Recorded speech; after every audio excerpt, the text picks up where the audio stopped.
Hello ladies and gentlemen, welcome back, Force here, and today we will be discussing why MMO Combat sucks.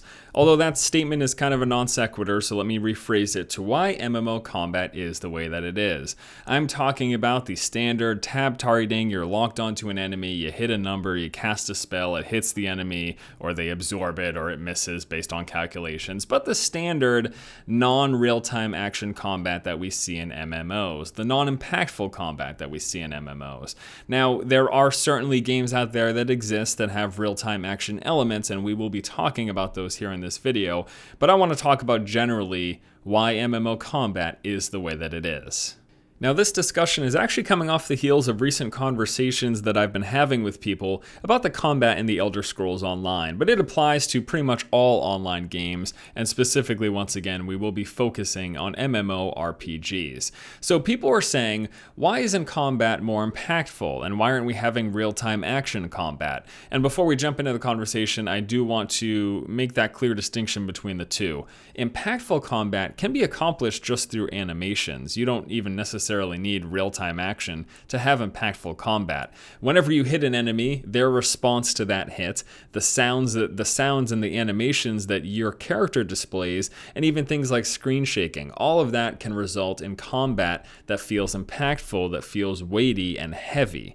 Now, real-time action combat is different. Now, in real-time action combat, a few things are required. Proper collision detection, not just a hit box, but literal in-depth collision detection with enemies based on where you're swinging your sword or where your arrow lands. Also, player feedback and a high level of responsiveness is required in an active combat system. Now, the problem with active combat systems is that even the tiniest bit of lag will entirely ruin the experience, and in an online game, lag is always present. So when you're playing single-player RPGs, games like Fable and Skyrim and Dragon's Dogma, Darksiders and God of War, all of those games, there's no latency. All of the calculations are done right on your computer. However, in online games, there is always lag because of the fact that you are inputting something onto your computer, you are doing actions with your characters. That information needs to be sent out to the server, and then that from there needs to return back to your computer in order to tell you exactly what took place, where the enemies were located based on your position, if you hit the enemy, how much damage you did. All of that stuff happens server side. So there is that innate delay in any online game from information going from your computer to the game server back to your computer. That delay is always present. Now, there are a few different ways that developers can deal with that delay. There's actually three ways that I'd like to mention. The first way is to just have the calculations actually done by the client, done on your computer. The problem with that is that information can be easily manipulated, and this results in cheating. That's where you get people in FPS games getting headshots all over the place because they're manipulating that information on their client and then sending the fact that they get a headshot back to the server,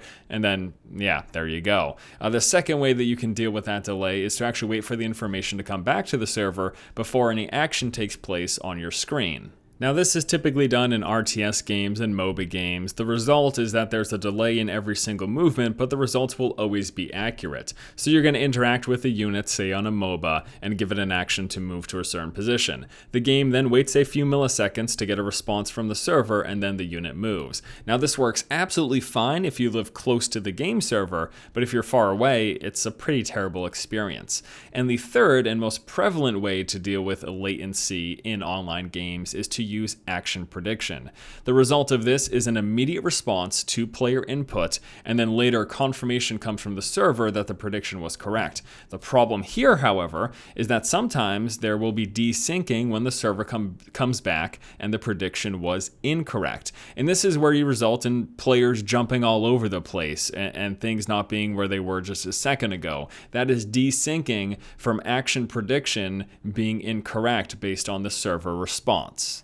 Now, action prediction a lot of times works very, very well. It is very standard in FPS games, and it's very standard in a lot of games. Now, there's a few things that can make things more complex. The more reflex-focused and the more inputs that a game has, the more difficult it is to predict an action. And this is compounded by the more players on a server. So let's take a game like Chivalry. Chivalry is a very action-focused medieval combat game. The thing is, though, that there's a relatively small number of people on the server, so action prediction becomes a lot easier easier, and it's also got a relatively small amount of inputs as well. You're moving your character, you've got various swing animations, but since the server typically only needs a few milliseconds, the time between you moving up to an enemy, swinging your axe or your hammer, and then actually hitting it is enough time for information to come back from the server and tell you whether or not that hit connected, how much damage it did, etc. Now, using those attack animations as a way to hide that latency is much easier, once again, on a small scale with a small number of people in a server like Chivalry, as opposed to a giant MMO with thousands and thousands of people on a single server. That's much more information that needs to get sent back at any given time, and again, compounded even more so if you're dealing with large PvP environments, for example. Now, there are a few other ways that MMOs deal with this latency. One of them is through a direct targeting system, so that you're locked right onto a target, and as long as you're within range with whatever spell you're attempting to cast, you're always going to hit them. Of course, there are calculations for misses or deflects or dodge systems that can come into place, but you're locked onto that target. You're not accidentally going to hit someone to his left in a tap targeting system. Also, global cooldowns can buy time for that server to client interaction, and then enemies with telegraphed attacks also buy time for that interaction to take place. Now, action combat, heavy focus games do exist. We've got a great example in a game like Terra.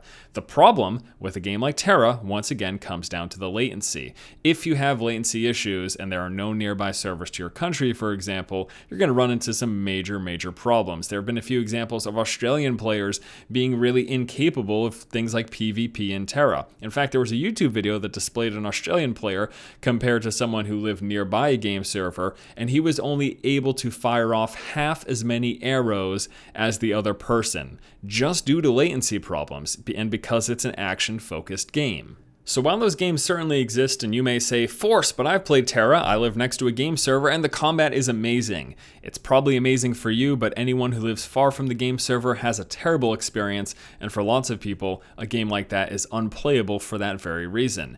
And then people are going to reference FPS games. Well, Force, FPS games are online. Don't they have to compensate for lag? Absolutely. They use action prediction systems to predict player movement. That's why you're going to see a lot of jumping during any latency that takes place. But the other great thing about FPS games is typically they have matchmaking systems that allow them to group you with players who are geographically located closer to you, and that makes latency less of an issue. FPS games also typically have far less people on any given server compared to an MMO, and with more people on a server, again, more data that has to be sent to the client computer, which results in a greater chance to experience lag. And then someone will point to an MMO FPS like Planetside 2. And to that I say, Planetside 2 also has to account for lag and has its problems as a result. The game has a hit detection system that incorporates the client and the server, but the result of that is sometimes you'll die after going around a corner. You couldn't have possibly been shot, but you ended up dying anyways. That's the result of someone else shooting you, and on their computer, they saw a direct hit. On your computer, you thought you were safe. The server came back with information that said, nope, I guess you get shot, and you have a frustrating situation. So it's not the smoothest experience. It is certainly not perfect in an example like Planetside 2 as well. Now, while latency is one of the primary reasons that action combat is difficult in an MMO, and I've spent the past 8 minutes talking about it, there's 3 other things that I'd also like to mention. One problem with an active combat system is that it's also much more resource intensive. It requires a much stronger game engine, and that's a problem because MMOs are typically trying to appeal to a broad range of players, and that's why a lot of times in MMOs you'll see graphics that are dumbed down compared to single-player RPGs. So going with a more passive system, one that's not quite as intense and reflex focused, this means that a lot more people can play the game, and developers and publishers want this because they want to make money. One of the other reasons I think is just player-based desires. You know, action combat in its essence is a little more intense than a more passive or tab targeting system, and as a result that's going to alienate some of the more casual MMO crowd. And hear you me, there is a huge casual MMO crowd. In fact, it's probably much bigger than the more hardcore MMO crowd. I would say that there's a bigger people who just want to play an MMO for the social aspects, for exploration, for the role-playing, and the extra development resources in going for an action combat system may not result in the best turnout because you may have a smaller player base. And then the final reason I think MMO combat is the way that it is simply because of technology restraints when MMOs begin development. Keep in mind that the development process of an MMO, the development cycle, is typically well over 5 years, looking at about 5+ years. So it's not surprising that some of the games coming out today still have sort of these archaic systems in place. Now, we are starting to see more and more games with an action focus because technology now allows us to do so. But in the past, it was a lot more difficult. You would have to have these servers that were very, very powerful in order to deal with a system like that. And that just cost a lot of money and was not feasible for a lot of developers and publishers. But as technology improves, things become less expensive to do that. It becomes a lot more easy for developers and publishers to do this, and that's why I think that going forward we will see more MMOs in this vein. So to wrap things up, I think that MMO combat today is the way that it is because having action combat, while it can be done, it's harder, it costs more money, it restricts your player base, and it might not even be what MMO players want, or at least what a vast majority of the casual crowd wants. But with that said, I think that going forward, as we continue to see advancements in technology, and I certainly think it's entirely possible today, but people are sort of sticking by those archaic values and design philosophies. But as we go forward, it'll become easier, it'll become less costly, and it'll be more probable that we will see more action-focused games. So the 4 major things holding games back from being action-focused, MMOs in particular, are latency, system restrictions, player-based desires, and technology. This is just based off of the research that I've done over the past few days and kind of the information that I've acquired.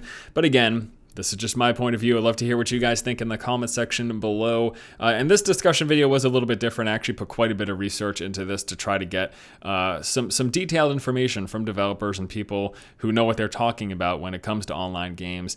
And yeah, maybe you guys liked it, maybe you didn't. Let me know what you think. But this has been my opinion and my perspective as to why MMO combat is the way it is today and where it might be going in the future. All right, guys, thank you so much for watching. If you like the content, please subscribe. And as always, keep watching and keep owning.